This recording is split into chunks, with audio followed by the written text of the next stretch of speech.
vous l'annoncez en titre, nous recevons ce soir le violoniste franco-israélien Avi Pilser. Bonsoir. Bonsoir. Alors votre univers musical est très particulier, on va reparler dans un instant. Mais avant tout, pour les téléspectateurs qui ne seraient pas encore familiers avec votre œuvre, en voici tout de suite un aperçu.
Alors on vient de l'entendre, Avi Pilser, vous avez un style bien à vous qui se laisse difficilement saisir. Alors comment est-ce que vous le définiriez?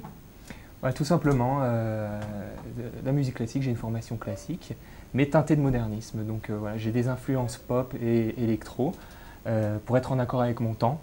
Voilà, donc je propose quelque chose de moderne et contemporain, mais en même temps tout en revenant aux vraies valeurs et aux sources de la musique.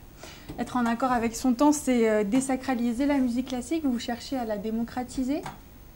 Un petit peu, c'est vrai. Vous utilisez un violon électrique, c'est ça? Voilà, violon électrique, j'ai une formation de violoniste classique et après avoir quitté le conservatoire, j'ai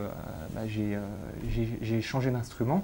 En fait, j'ai adapté mon instrument et mon style avec la composition et le violon électrique.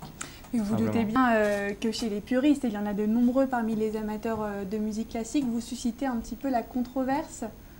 Alors, ne me faites pas passer pour un dissident, mais non, tout simplement, à partir du moment où en réalité, je joue avec mon cœur. Voilà. Donc, à partir de ce moment-là, ça touche les gens et ça fait déjà 20 ans que je fais ce métier-là, donc chaque jour avec dévotion. Et pour moi, c'est un réel plaisir de donner de la joie aux gens à travers ma musique. Vous avez débuté à l'âge de 7 ans, voilà. il me semble. J'ai débuté le violon à l'âge de 7 ans, la musique à l'âge de 5 ans. Bon, pas comme Mozart à 3, mais un petit peu plus tard. Bien entendu, je plaisante. Voilà, tout simplement. Et après avoir quitté le conservatoire, donc j'ai pris mon archet sous la main et j'ai décidé de commencer ma carrière, construire ma carrière. Donc, elle s'est construite aux quatre coins du monde.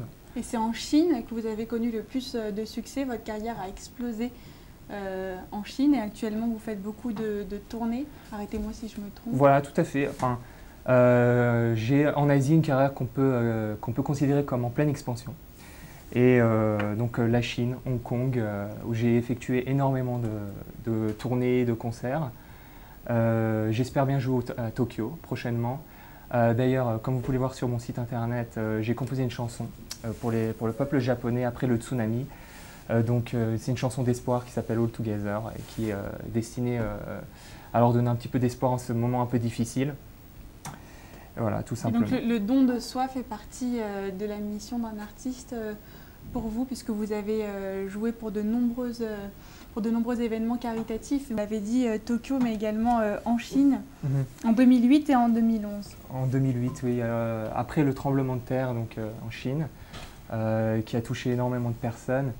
Oui, ce qu'on peut faire avec ce qu'on a, donc modestement avec notre musique, avec ma musique, si je peux transmettre avec le langage de mon violon, qui est un langage international, eh bien, ce que je peux donner comme émotion aux gens. Et vous avez aussi un certain succès en Israël, vous avez même joué devant le président israélien Shimon Peres. Oui, tout à fait, oui, lors d'une cérémonie. J'imagine que c'était assez intimidant, non?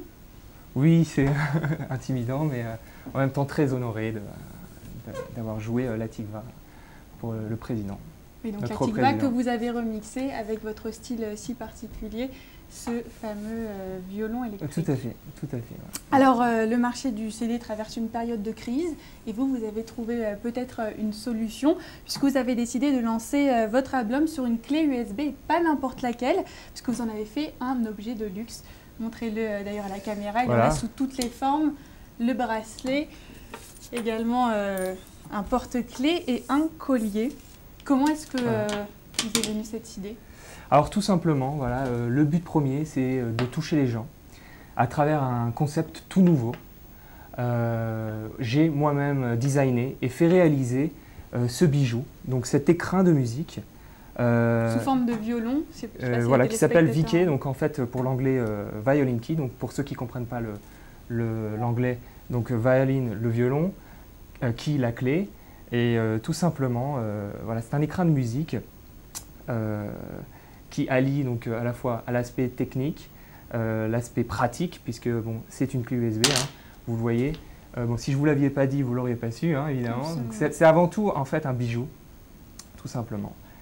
Et voilà. C'est un projet qui me tient beaucoup à cœur, parce que vous avez sûrement dû entendre parler de la notion de dématérialisation de la musique. Absolument. Et donc voilà, ça nous touche nous en tant qu'artistes, mais aussi si on ne peut plus produire de musique, alors on ne peut plus offrir de bonheur aux gens. Bien, écoutez, on espère en tout cas que cette clé sera également celle de votre succès. Merci beaucoup à Vipilser. Merci beaucoup. Et puis beaucoup de réussite pour la suite.